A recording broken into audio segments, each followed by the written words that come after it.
Hi, and welcome back to Okanagan Modified. This is going to be my Will It Start episode. So, I've come a long way. I've basically rebuilt a Mopar 360 small block, right from the bare bones. And I've got it in the car. I rebuilt the alternator, and I redid some of the wiring. And now we're going to find out if it actually goes. So, it's either going to be a huge success or a flop. And you're going to see it. I've gone through such trouble to build a nice engine, so my tip number one for you is to get distilled water, and don't chance using tap water. You don't know what kind of minerals are in there, and it's recommended to use distilled water in your radiator, and that's what I'm going to do, is a 50-50 mix of distilled water and antifreeze.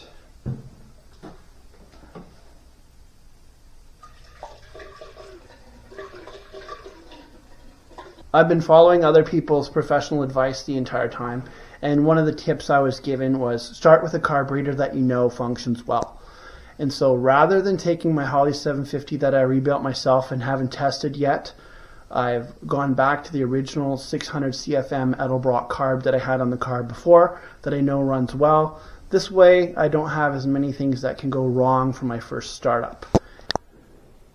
Because this engine's never seen a drop of fuel, the fuel pump was out, the lines are bone dry, the carburetor's bone dry.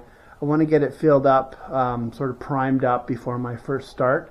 So I got a ketchup bottle and I put gasoline in it, and I'm just going to be filling the carburetor up.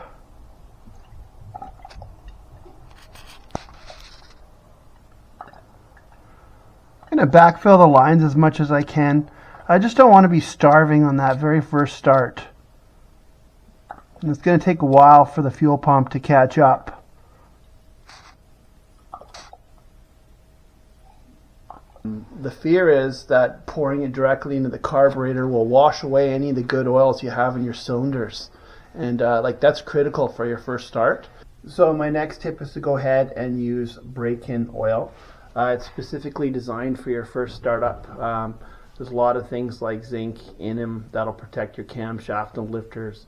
And you also want things like less molybdenum, because you want to be able to actually seat those rings and wear parts in together.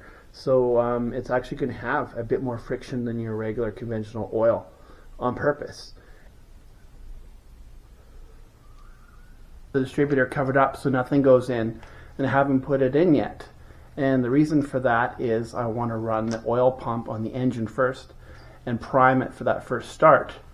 So I went online and I got a shaft for doing that, and this one's from Summit Racing, 901013, and it's for all Mopar V8s. It's just sort of a hexagon shaft that's going to go right into the oil pump.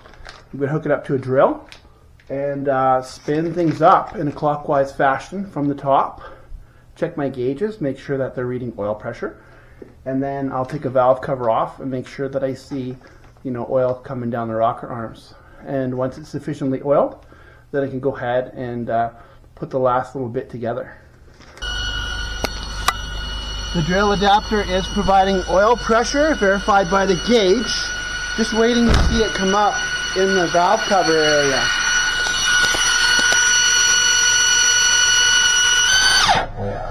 Here it comes. Going the other side now. I'm going to have to turn the engine a bit. There's none coming out there. Okay, so as I'm getting ready for the first start, I've run into 4 problems right off the bat that I wasn't expecting. First little problem I had was the alternator belt was getting a little bit twisted on the bottom. So I've been working with washers and stuff just to shim it into the right position. Second problem is I added coolant to the engine, and when I topped it up, it started leaking before I could even try anything. And I'm having problems sealing the lower rad hose to the bottom of the water pump, and I'm going to go to the auto parts store and try to get a new one. I think the hose is just swelled too much and it's just not making a good seal. Tried adding extra hose clamps, it's not working. So before I can start it, I need to stop the leaks. And Another problem is I haven't been able to get the oil to come up on the passenger side. And I was just on the internet looking to try to figure out what's wrong. I've been rotating the engine and running the drill attached to the oil pump. Still not coming up. And I saw that when you install the rocker shafts, there's a notch on them. The notch should be facing forward on the driver's side, which it was, and it works fine. But apparently the notch should be facing rearward on the passenger side, and I've got it facing forward. So I'm going to go ahead and I'm going to take my rocker arms off and my rocker shaft off. I'm going to flip that shaft around, bolt it all back together, and see if that solves my problem. And lastly, my starter is not really cranking the engine over very well. And my friend crawled underneath, he had a look, and the stud where the power cable goes into the starter is loose, and so that's not well. And so he's repairing the starter. Well, I'm going to repair this and try to get a hose. It took longer than I anticipated for the oil to start showing up on the driver's side, running down the rocker arms. And it was really nothing for a long time on the passenger side. Ended up changing the position of the rocker shaft. Still wasn't getting any oil. Starting to get concerned that maybe I put the head gasket on wrong, that it might be blocking the oil passages. One of the forums online said that if you're 90 degrees before top dead center on your number one cylinder, that'll align things for oiling on the passenger side. And so I did that, and suddenly we got the flow on the passenger side as well. And we spent quite some time trying to get visible oiling all over this engine. So I'm happy with it now, but it obviously took quite a lot of effort and a little bit of online research. Down here.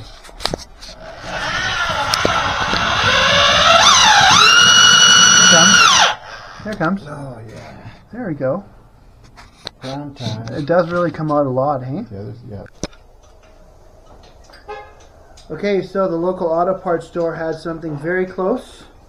Length's a little bit different, and it doesn't quite have the 45-degree angle part way. I'm just going to wrestle it on and hope for the best, because it's all I can do without, special online order. I really thought I'd be able to start this car today, and it taught me a lesson. Wasn't going to happen. A little bit frustrating for sure. I had my friend come over and my nephew come over, and they got here, and I was trying to get my engine to crank over, and it wasn't turning over very well.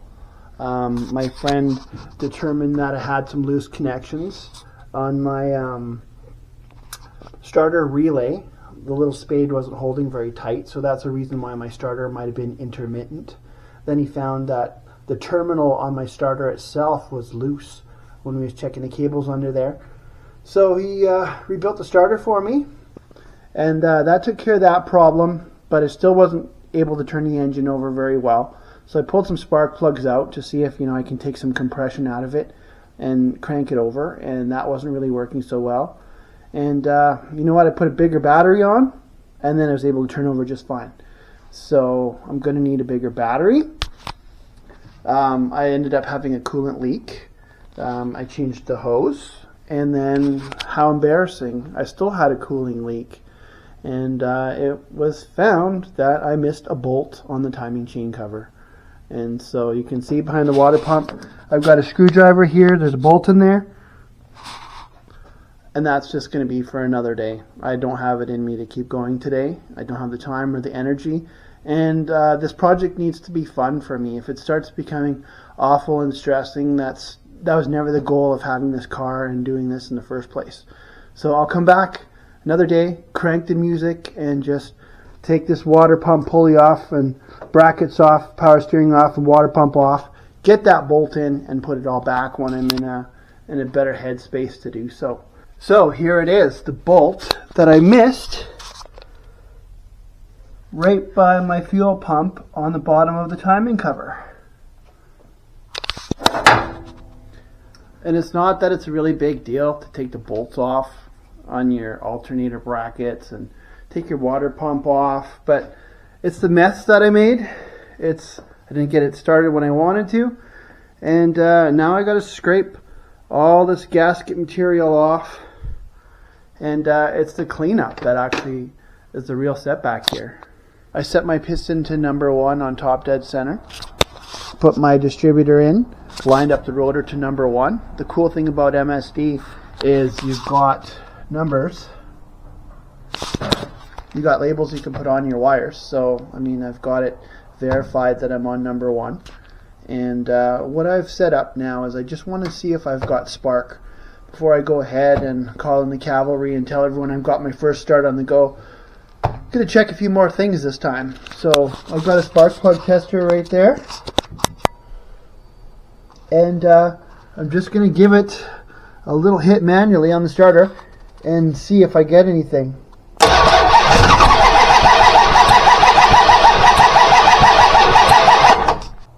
So it coughed when I was checking for spark. I've got no leaks, I'm all hooked up. It's a little bit hard on the battery. My battery died, so I just picked one out of a small car for now, because it's all I had and the parts store's closed right now. So I'm just going to give it the odd little bump and hope for the best. You can see. Come on, baby. I just about had it. My battery's obviously getting weak from attempts, but the choke wouldn't stay on, so I just put a little piece of tape to hold it. So it's clearly not going to start without the choke on, and I don't know why the choke's not working, so I'll investigate that when the battery's getting charged up a little bit.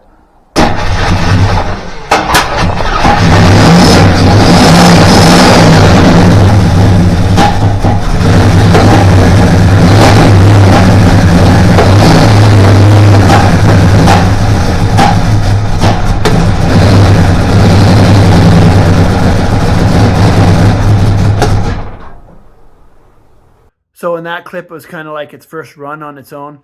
A little bit of popping and banging. Really didn't like that. Shut it down. And I found that my number 2 and 4 wires were mixed up with each other. So obviously that's really going to cause those problems. I fixed that. And then here's a clip of it running again.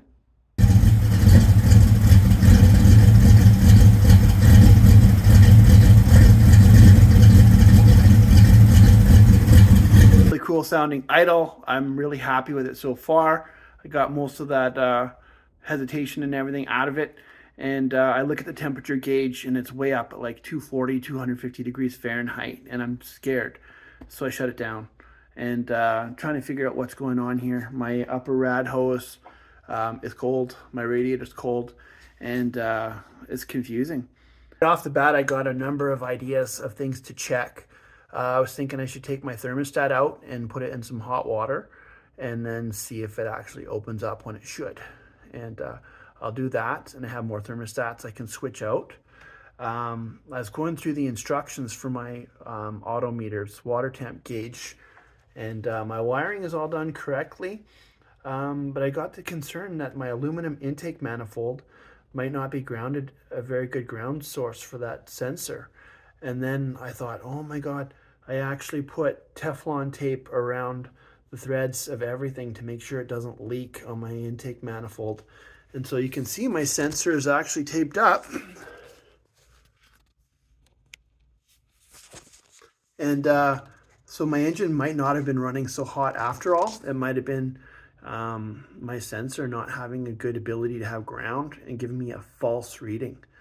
And so maybe my thermostat didn't even open because it wasn't even hot enough to open it. Teflon tape is off of my electric probe.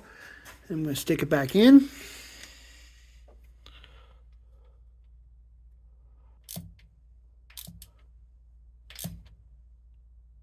The next thing I'm going to do is I'm going to utilize the spare port that I have on my intake manifold.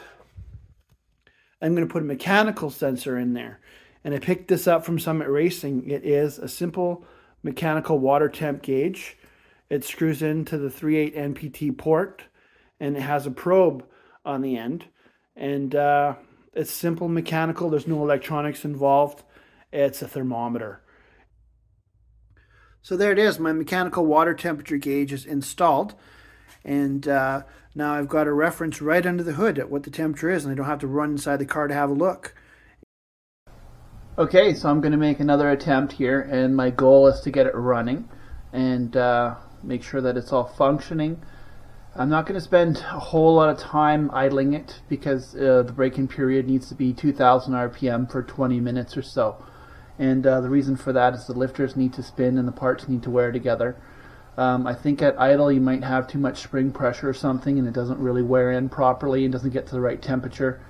And of course at high RPM things are moving too fast, getting too hot, and that's not really good for the braking either.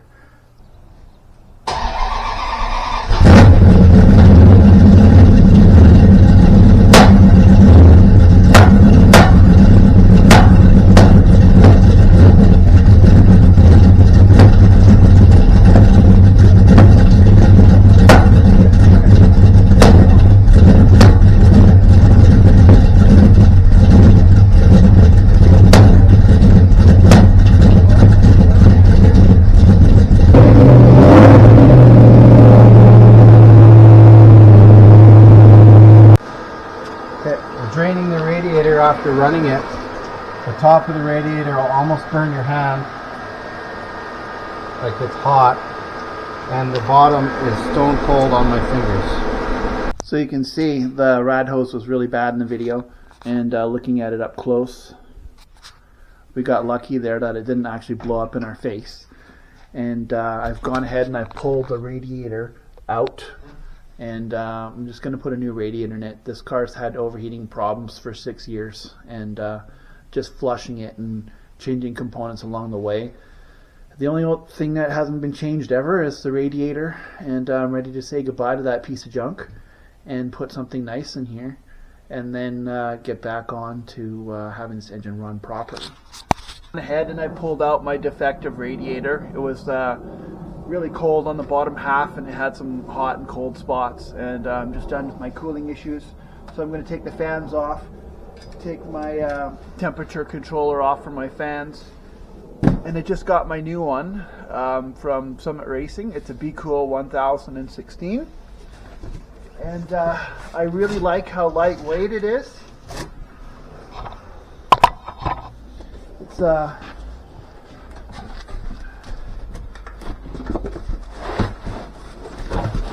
it's a nice looking piece.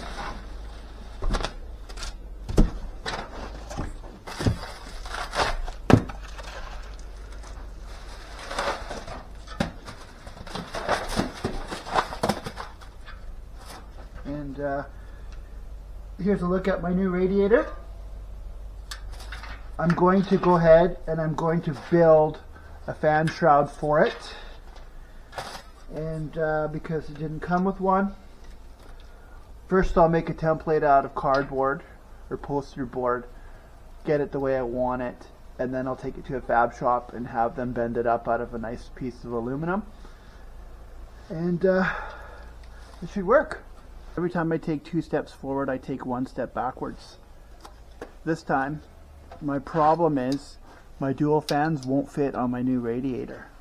So before I was able to do it because it was wide enough, but my new radiator simply cannot fit. So I'm going to have to go to a single fan and put these ones up for sale. I had just finished explaining how I take 1 step forward, I take 2 steps backwards. Well, that's happening again because my hoses don't line up. I'm going to have to go to the parts store, get some longer hoses. The cool part is this Be Cool radiator is a perfect fit and it looks really nice. I didn't have to cut any of the mounting brackets or do any custom pieces that bolted right into the factory rad support, and so that is cool.